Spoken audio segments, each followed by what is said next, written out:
Hi mga kamosang! This is Ame. This is Riley. Macy. My name is Tifa. And we are the 15-Minute Show!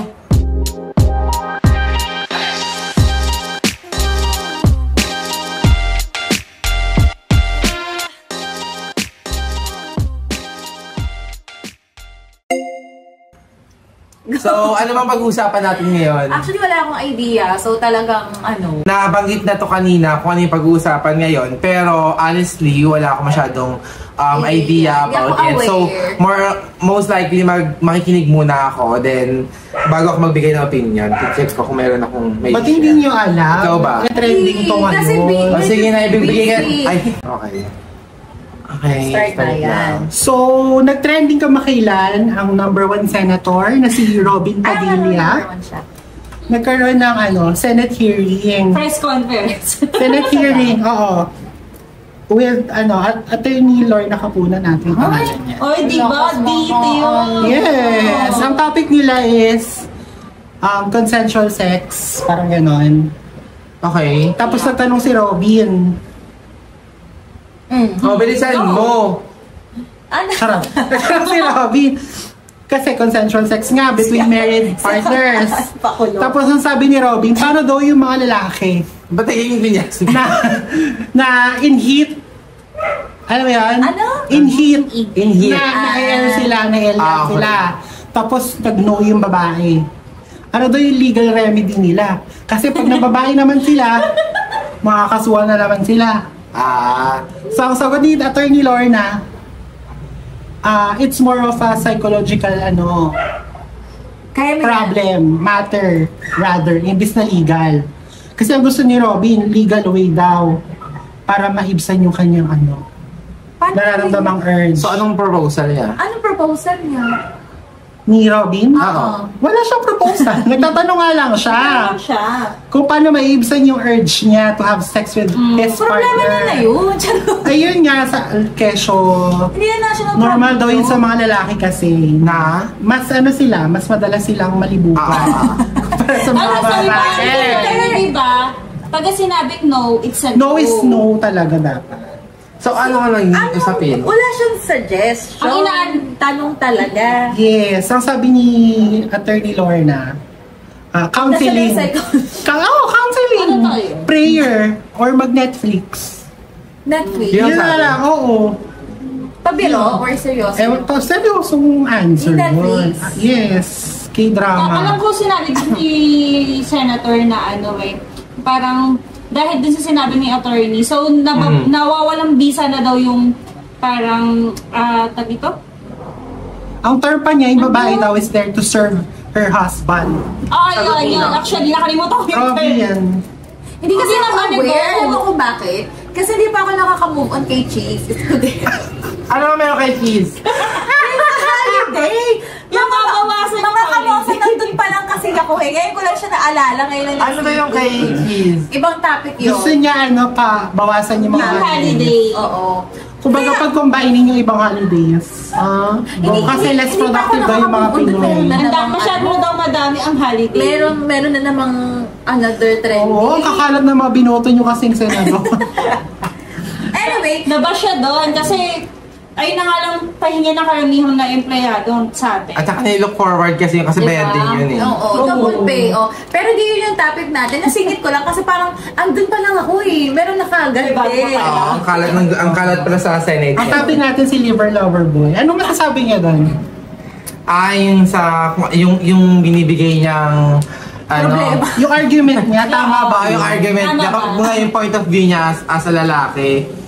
Kasi parang nag-i-speak siya para sa paniniwala niya at siya mismo ang ginagawa niyang buhay na example. Pero ano ba talaga yung so feeling ko kaya nga nadinulog yun kasi gusto niya magkaroon na mapag-usapan kung parang legalization to protect no. Oo, parang para malaman niya yung insight ng mga legal na tao na kung ano yung take doon. Kung makukulong ba siya? Kung makukulong ba siya kung sakali gagawa siya kung pinilit niya yung asawa niya. Kaya bring out siguro. No, pero hindi naman yata. Pero meron marital rape. Yes. Merong marital rape. Pero ano ba talaga yung topic? Nung bago siya nagtanong, ano ba talaga yung usapan sa Senate na yun? O di, pakiulit na. Di ko... Parang may kinalaman siya sa media.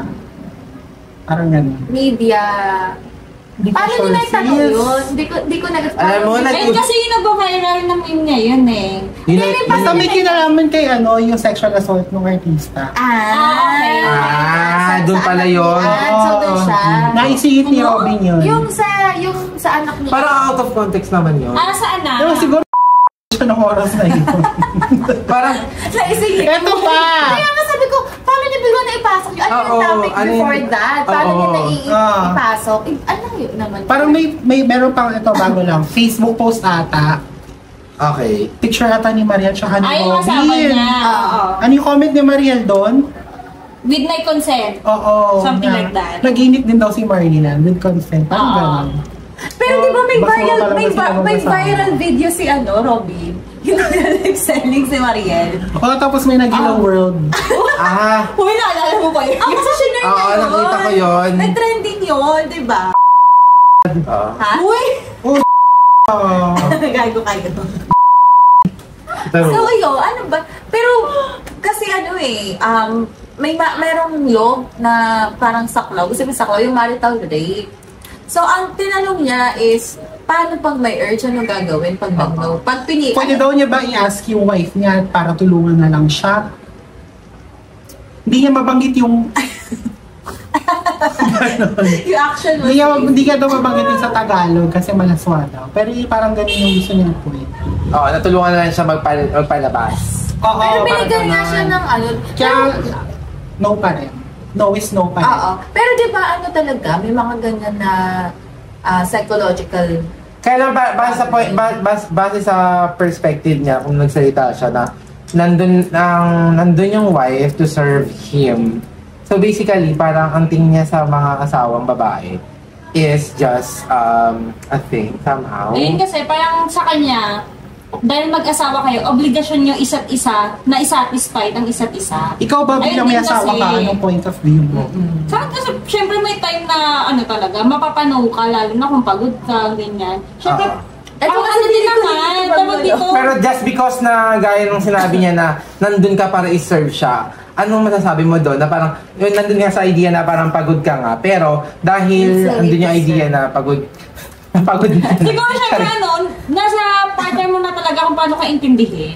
Syempre, tapos parang ang labas din kasi pag pinilit ka, rape talaga. Syempre may mga physical na rin talaga yun, di ba? Mapapersa. Pero may problem. Ako, hindi ko rin kasi magets ang lalaki. Pero, kaya mo naman kontrolin siguro. I'm not sure, I'm not a guy. Pero dapat talaga kaya mong kontrolin yun kasi nakakatakot kung hindi. Talagang, baka kailangan mo na ask ng professional help, diba? Kasi, parang hindi naman paano kung hindi mo mapigilan yung urge mo, baka mag-rape, baka meron kang, mang-rape ka, mag-urge. May rapist tendency. Oo, gano'n, di ba? Di ba kailangan pa din, may tawag dito? Control. Oo, may control ka sa ganyan. So, yun ba yung niya? Yun ba yung tanong niya? Paano yung tanong niya. ayos control? Ganun. Oo. Yun yung binoto niyang senador. Gusto ko, narinig ko yung frustration niya doon. Oo nga. Naiinig kong umiiyak yung isang...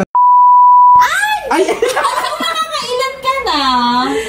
Sige na lang, i-reveal mo. Papahirapan mo yung editor-in-chief, sinasabi ko sa'yo.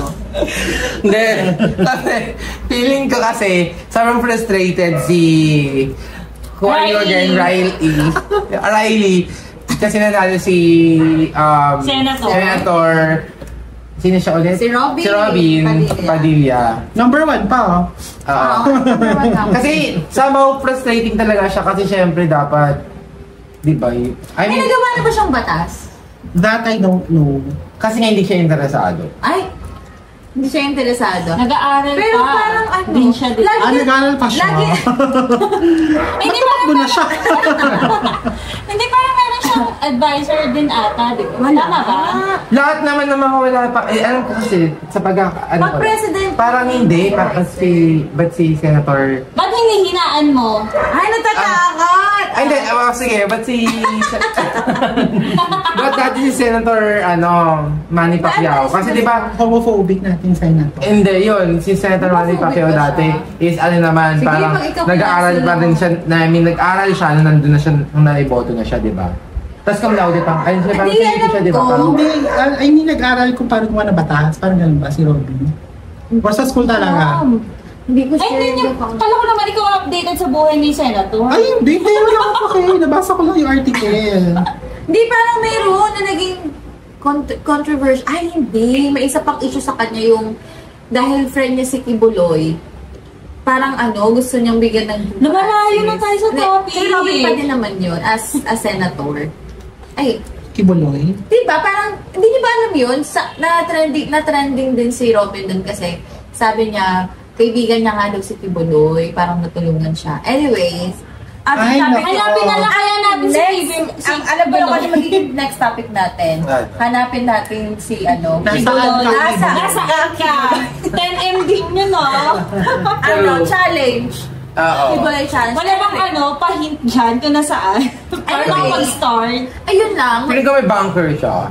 Sino? Si Kibuloy. Anyway, feeling ko wala ako masyadong maaambag kay Robin, pero feeling ko yung mga viewers natin madami. Yung mga bumoto sa kanya, what's your thought?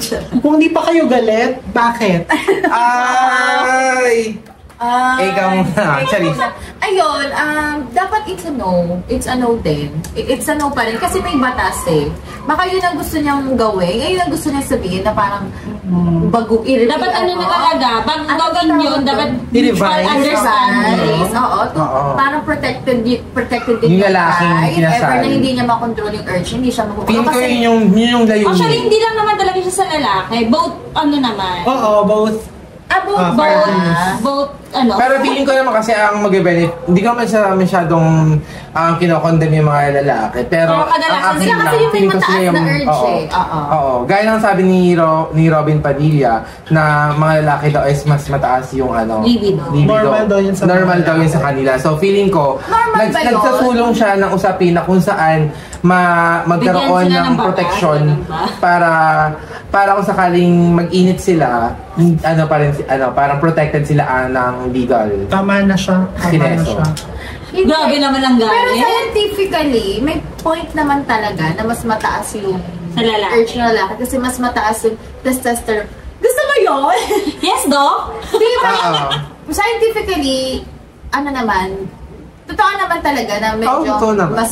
mas mataas yung tendency ng guy sa ganyang part. Pero hindi Pero hindi dapat. It will justify it. Exactly. Yes, it shouldn't be an excuse para ipilit mo. No, basta no is a no. kahit asawa mo pa siya.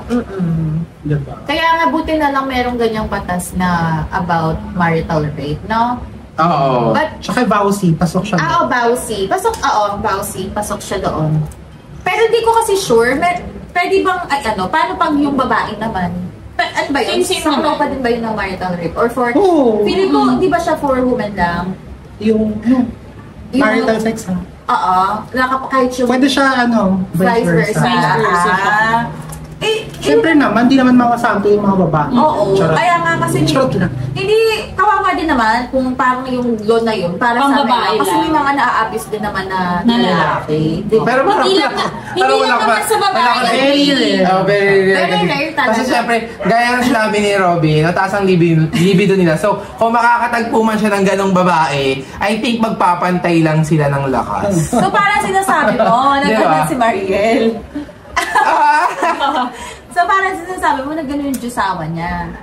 Hindi ko naman sa sinasabing ganon, pero comment down Pero below. Pero baka Tayo talaga kasi, nakasuhan. feeling ko, Ay.